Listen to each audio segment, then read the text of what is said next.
E aí, pessoal? Vamos mergulhar hoje num dos capítulos mais importantes e, olha, muitas vezes um dos mais esquecidos da norma ISO 14001. Eu estou falando do capítulo 7, a seção de apoio.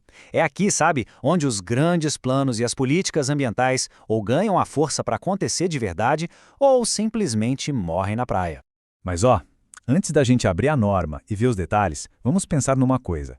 Por que será que tantos sistemas de gestão ambiental, que às vezes parecem ter um planejamento impecável, as melhores intenções do mundo, simplesmente não saem do papel, não funcionam na prática? A resposta para isso, na grande maioria das vezes, cabe em uma única palavra, uma palavra bem poderosa. Eles falham por falta de apoio. É exatamente essa estrutura de sustentação que o capítulo 7 quer garantir. Pensa assim, um sistema de gestão ambiental é como se fosse um prédio. As políticas, os objetivos, tudo isso são as paredes, o telhado. Mas o capítulo 7, ele é a fundação, a base, a estrutura que garante que todo o resto vai ficar de pé, firme e forte, mesmo quando a coisa aperta. E o nosso roteiro aqui vai ser exatamente esse. Vamos seguir os pilares dessa fundação. A gente vai falar de recursos, que é a matéria-prima da nossa obra, de pessoas, que é a equipe que constrói, da comunicação, que é tipo a planta do projeto, e, por fim, da informação, que é o registro de tudo que foi feito. Bora começar? Nosso primeiro ponto é a base de tudo, os recursos. Afinal, não dá para construir absolutamente nada sem ter o material certo na mão. E no mundo da gestão ambiental, a norma começa exatamente por aí. A cláusula 7.1 vai direto ao ponto. Ela diz que a organização deve determinar e prover os recursos necessários. E presta atenção nessa palavra, deve. Isso aqui não é uma sugestão, não é um se der, é um imperativo. Significa que a chefia não pode só aprovar uma política bonita e cruzar os braços. É uma obrigação de verdade garantir que o sistema tenha o que precisa para funcionar e, o que é mais importante, para melhorar sempre. E o que a norma chama de recursos? Olha, o conceito é bem mais amplo do que só grana. O anexo A.7.1 mostra isso. A gente está falando de gente, de pessoas com as habilidades certas, dos recursos naturais que a empresa usa, da infraestrutura, tipo os prédios e as máquinas, da tecnologia para monitorar tudo e, claro, também do dinheiro. É uma visão 360 graus do que realmente sustenta o sistema. Beleza, já temos a matéria-prima. Agora a gente precisa da equipe que vai de fato colocar a mão na massa. E não adianta nada ter o melhor material do mundo se a equipe não souber o que fazer com ele, né? É aqui que entram dois conceitos que são chave: competência e conscientização. A diferença entre esses dois é fundamental. Competência, que está lá na cláusula 7.2, é sobre o como.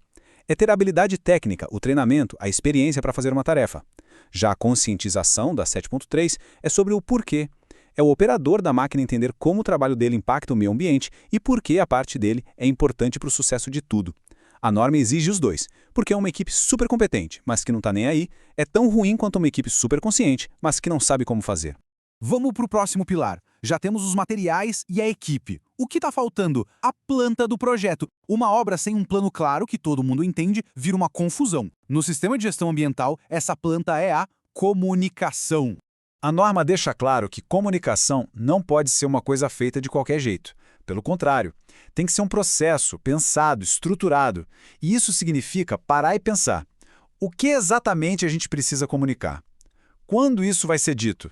Para quem é essa mensagem? É para a equipe interna? É para o público lá fora? E por último, qual o melhor jeito de passar essa informação? Mas não é só sair comunicando, não. O ponto central é que a informação precisa ser confiável, precisa bater com a realidade do sistema e tem que levar em conta as leis. E aí vem um detalhe que faz toda a diferença. A norma exige que se guarde evidência dessas comunicações. Porque, num sistema de gestão, aquilo que não pode ser provado, bem, é como se nunca tivesse acontecido. E essa necessidade de ter provas, de ter evidências, nos leva direto para o nosso último pilar de apoio.